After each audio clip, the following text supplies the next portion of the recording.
What's up, adventurers, and welcome to another ShawnSetGO video. Today, we're going to be talking about the new zone. This is SIren Isle, a previously addressed zone that's being brought into the game for the 11.0.7 patch. Now, briefly, I just want to talk about my previous video about the Brutosaur and the new mounts. I can tell that a lot of people really don't like when I call out things on mounts and stuff like that. I can assure you that my content will not change for that. You can downvote it as much as you want. I think the practices are shady, and I don't think that they're good practices. And so continuing forth into this video about SIren Isle, I understand that a lot of people want to talk positively about it, but I'm going to talk about the negatives too. And I'm going to try to be balanced, try to be fair. It's just always how I approach things. I'm always going to welcome it, but with cautious optimism. But when things go poorly, you can't say I didn't tell you so. So I mean, it's for just an extra like do what you will, but my content's not going to change from some comments. It's just not how I operate. But anyways, let's continue. So today we're going to be talking about the SIren Isle, and for those of you who aren't aware and haven't been well versed in it quite yet, for those of you who played BFA, you might be seeing a lot of familiar aspects. So in the first previews, you can see that the island was used by the Kul Tirans to mine azerite. Suddenly, the whole population has vanished. And it looks like in this, you'll have special weapons. You'll have, of course, factions you can work for. So you'll have areas you can explore. And then the main thing that, I think is discussed as well is the Circe Circlet, which may sound very familiar for those of you who have played previous expansions as well. So there's a little appearance of what the circlet looks like. Now, I will say, like rings look super weird. Is that is that just a me thing? I don't know if I'm wrong on that, but talking about some of these things, the comment sections and some of the Reddit posts are a bit divided as far as whether people like this or not. I think this is ultimately a net positive when you think about when content is released, whether it's good content, bad content. I think it's good to have a good mix of people who are healthy criticism type camp of people, and then also people who enjoy it, because I think that's how you get sort of the balance, like to kind of keep the people who are just toxically positive over things as well as toxically negative over things. But let's discuss some of these comments. I think is the most important thing for us to do. So how long until the patch will work properly? 1 week after release, 2, 3, place your bets now. I think honestly, this has been kind of a growing sentiment in the expansion. We've had previous expansions. This is not exclusive to this expansion, but it's been growing that some of these have been just released too quickly and to match some sort of update cadence, and then not really having any testing, or if there is testing, it doesn't seem like they really address it properly. So I wonder if there's a sort of a miss in there that is causing that. But the reason why I bring up this comment is because the meme that was brought up. It says the constant bugs are getting old, and it says.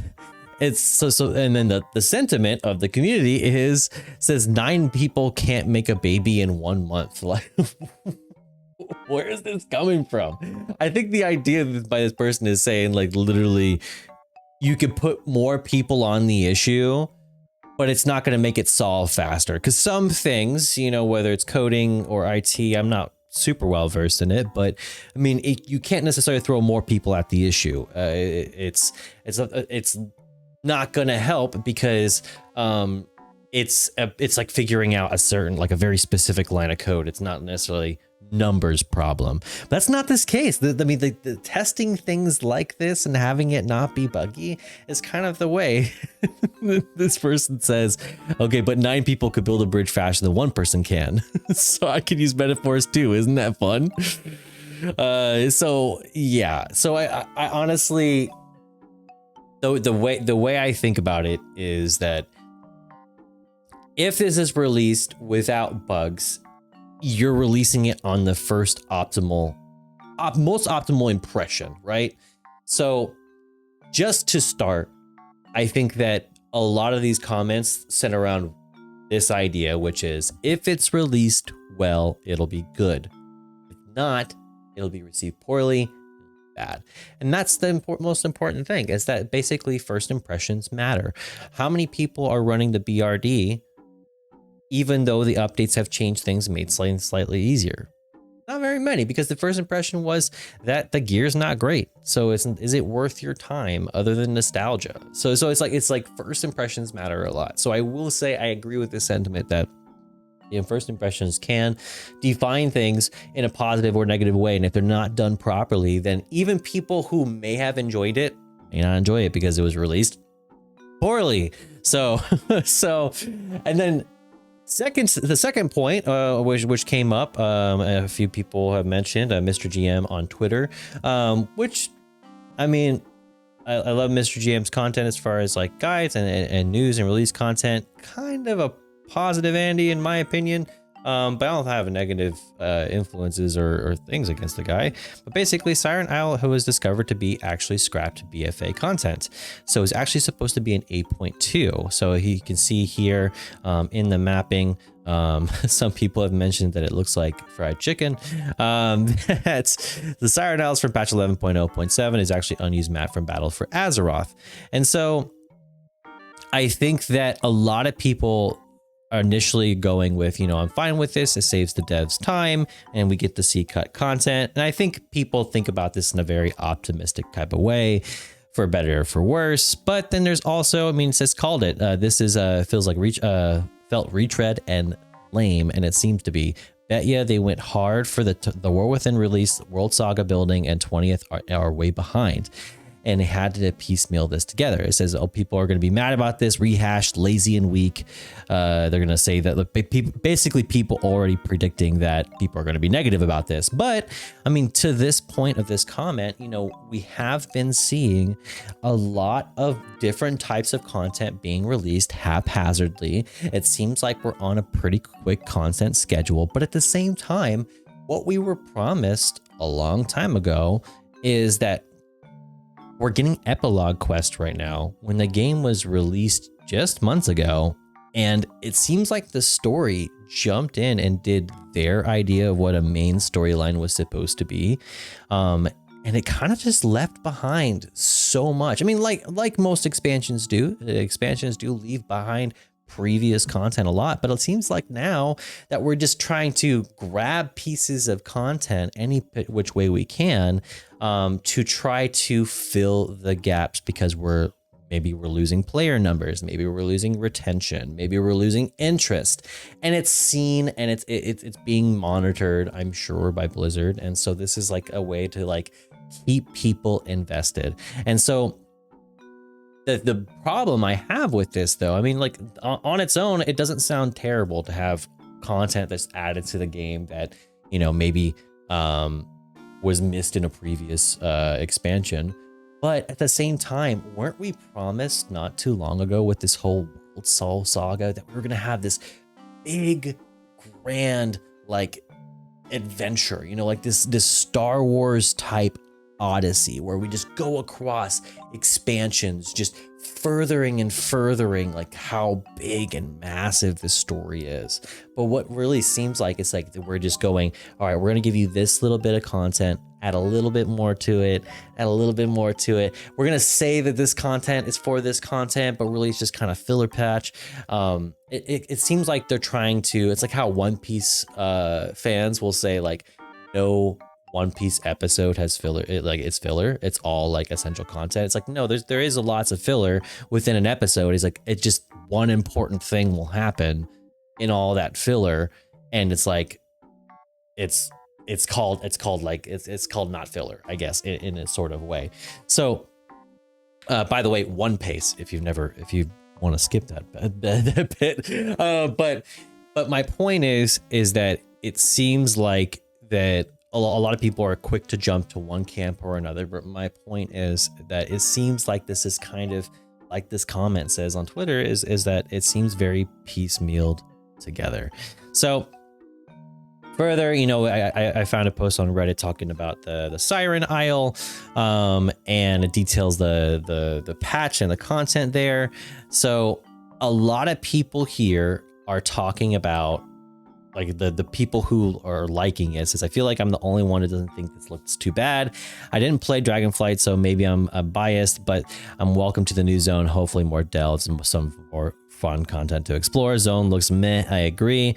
Like a stormy Arizona island. It doesn't make much sense, especially compared to the beautiful zones like Halifal and Ajkahet. Yeah, so this doesn't really, of course, match with this expansion, knowing that it's obviously BFA content, but then people saying stuff like people are judging before they were playing. I think it's fair to judge things before they're playing, because if you have experiences and biases that affect you, that you know have affected you negatively, then why wouldn't you think about these things negatively?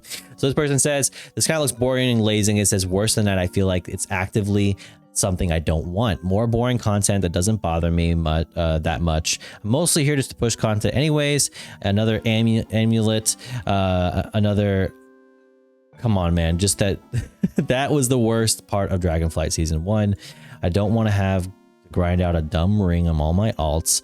That's going to be OP and required on all characters and mats for it. Probably won't be warbound either, I guess. But why are we giving us this nonsense a second time? Did anyone like the amulet? Is that what it's called? So, and in this comment it says, the war within, suddenly not all that within, more like the war wherever we had leftover assets to use. My biggest criticism when I talked about my thoughts on the expansion was, it doesn't really seem like we're fighting a war. It seems like just the war of chores. Like, if I were going to talk about expansions being made, it seems like this expansion was crafted by my mother. She really gave me a lot of chores growing up as a kid. Like, I did a lot of house cleaning, a lot of chores, no pay, nothing like that. That's just the way it was. And it seems like they contacted my mother and got every possible chore they could give me in this game. And so I'm like being myself, like active duty military, I'm like, I mean, this is the daily life, you know, this is the non-deployed life of the military, essentially, you know, where you're doing all the stuff pre-deployment and post-deployment, and none of the actual, like, it's briefings, it's trainings, it's do this, do that, a lot of back and forth, a lot of walking, and a lot of offices and people to talk to, but not really a whole lot of action, really. So maybe it says the war within, but not the part of the war that you're expecting, I guess. So, but that brings up a valid point. It brings up a valid point, which is, like, really, did anybody ask for this? Like, it didn't really seem like anybody was. I mean, a lot of people talk about Warlords of Draenor and the Shatrath raid that was never released, or a lot of the WoD content that was never released. But it was said in a YouTube comment, so in the actual preview itself, people said, if you're saying we're going on an expedition to some sort of island, so I was like, no, we couldn't be doing this again. So let's bring out the paint. I think it's time. I think we need to. Let's make a Venn diagram. You know, like let's see, like, what are the true similarities to what we're looking at here? Like, you know, like, what is this? So let's write some things down. Let's see. Let's do a little bit smaller here. Wait, that's a way smaller. All right, so let's talk about some similarities. So, let's see. Okay. So let's do this. So exploring, make it a little bit bigger. Let's do 20 and bold.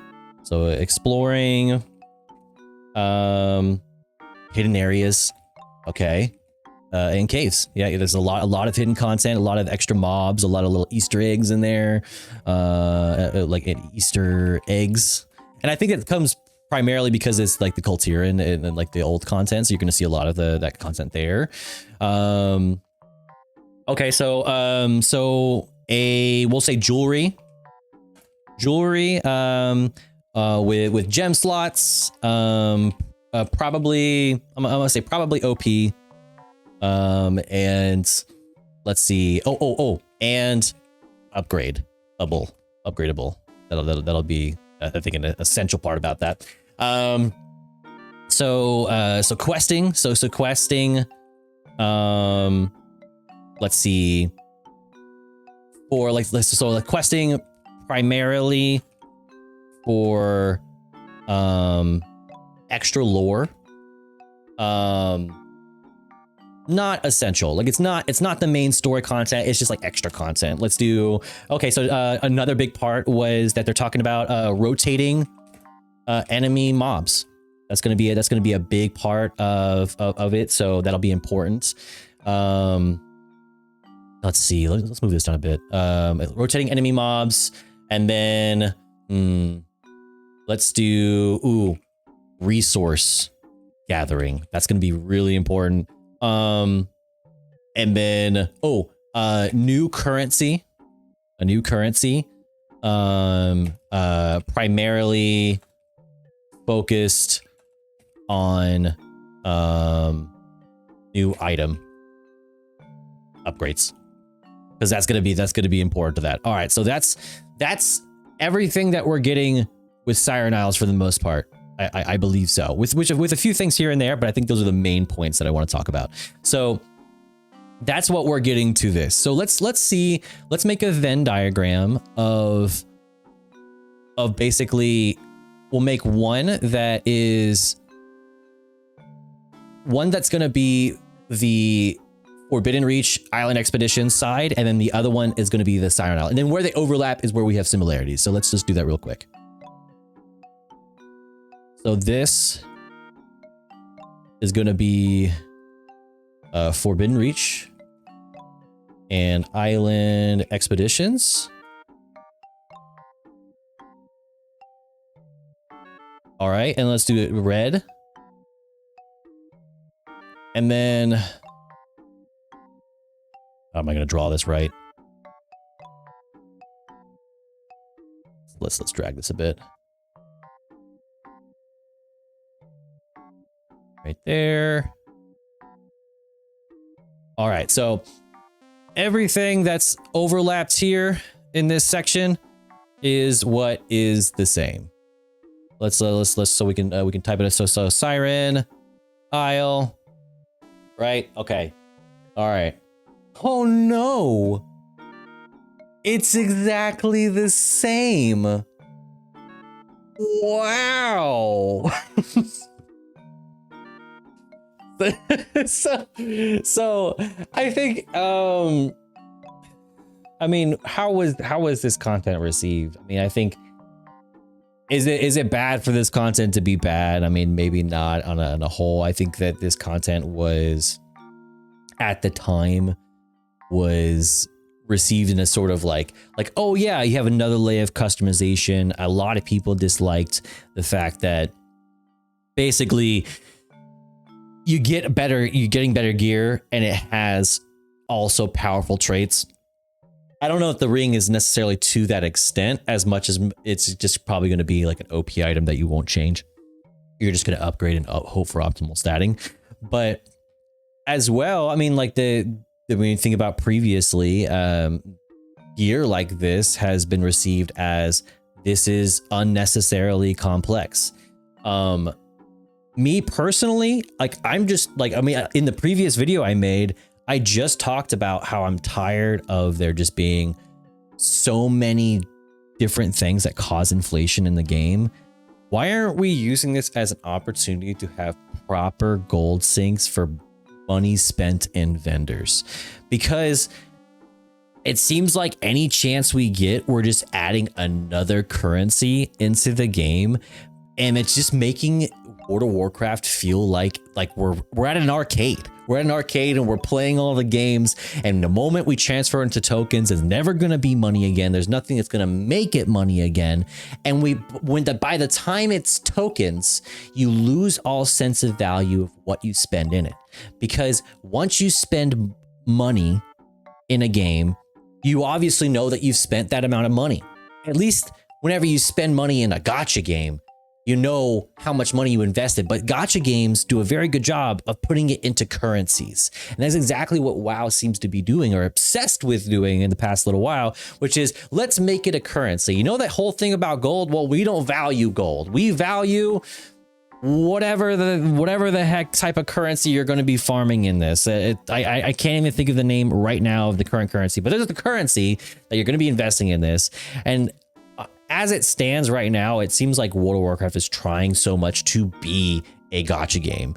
And I think it's just muddying the idea of like, well, you're not farming and wasting your time. You're getting these bango bucks or these super diamond shiny stones. And so by the time it kind of like muddies the waters of like what you're spending money on or what you're spending time on, because you can't transfer that into time spent, or you put enough things into there where you don't understand how much time it's spent or how many tasks you did in order to get to that point. And it's just silly to me. Like just have us spend golds or something, or something somewhere, because at this point it's just an insult. It feels like an insult. But honestly, my main grief with all this is going to be totally hot take of all this. Probably the least hot take I've ever had ever, which is, unfortunately, this is just goes to show you that the allied races were released so poorly that I could care less. That the whole concept of this is, hey, we were too lazy to put NPCs on an island. We're just gonna say they're disappeared, and I'm gonna be like, yeah, I don't care anyways. Like, like the allied races were introduced to be like, there were supposed to be these things that were supposed to be like these heritage sets, you know, like these to our favorite races, so we could have like even more in-depth customization. And what ended up happening is we dropped them, and like now we just like I mainly play a Dark Iron Dwarf because I like how they look, etc. But other than that, I could care less. So it blows my mind how what we're doing here is we're like, people like, it's my grief isn't with recycled and reused content. My grief is that we're doing so. We're using that recycled content and making no effort to try to reconnect or try to bring old content into the new content. We're just saying, well, this will fill it. This will fill the empty space. This will do that in some sort of way. And it just seems lazy. Like the allied races could be so cool and so used in an interesting way. And now we're reusing old areas, and like, I swear I'm getting like azerite PTSD, because I don't want that. Like I don't want that, and I don't think anybody wanted that either. And a lot of it, because it's old content, it doesn't make sense in the current patch either. You know, I mean, a lot of this stuff is it just doesn't make sense where we're currently at in the game. You know, like the look of it, the feel of it, what you're doing in it, it doesn't match what we've been achieving. Maybe if it was something that was actually war based, you know, that'd be kind of cool. But they are bringing back some things. You know, they're bringing back Plunderstorm. I think Plunderstorm is probably the closest thing you can get to like maybe a war type of feel. But I mean this really doesn't feel like the war within. It feels like the chores within. So that's all I got to say about it. This one's kind of run a little bit long, but there is a lot of content that's come along with this.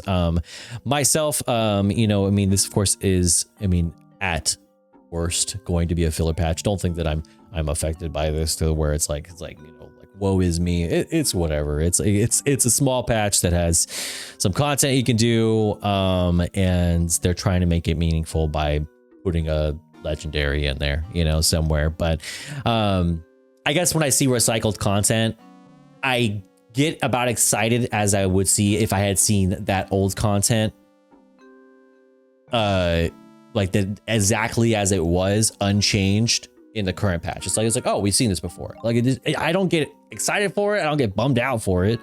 It's just like, I'm neutral. Like I'm neutral, and it's whatever. Honestly, like I said, the currencies, the allied races, and it being recycled content, is just kind of the standard, it would seem, to nowadays anyways. So, I mean, it is what it is.